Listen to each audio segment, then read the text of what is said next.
برادر تماشون بینون محترم من خونه میلیونر عبدالرازق من پدرش بینید انا خونهش اگر عبدالرازق میلیون پول میداشت خونهش همه خیلی میبودنی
عبدالرازق گفت که پدرم من فریب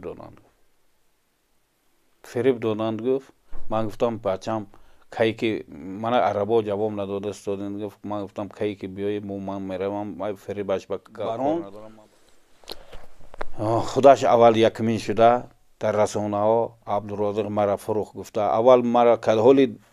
وای نرفته بود که عبدالرازق من کیدت کرد گفته وای به پراف پیشی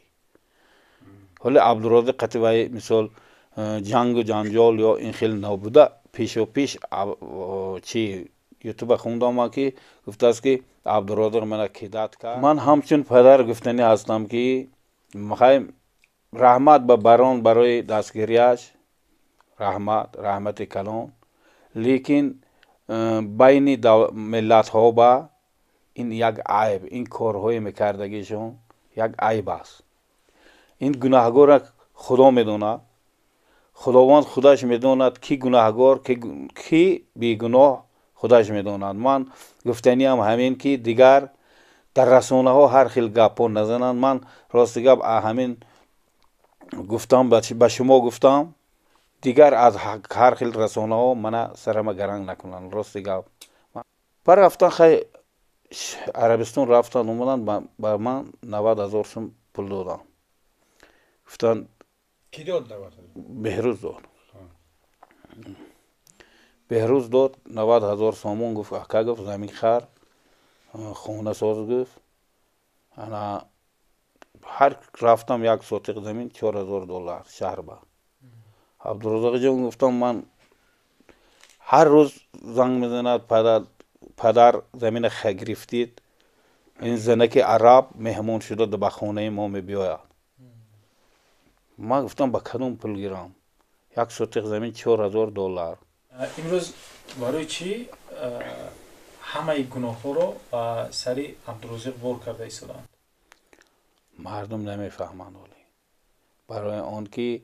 گویا عبدالرازق استادش را فروخته باشه امروز در شهر پنجگند نرخ‌های کвартира یک حجره‌گاه از 100,000 تا 150,000 سوم قیمت دارد. دو حجره‌گاه باشد اگر از 150,000 تا 200,000 سوم است.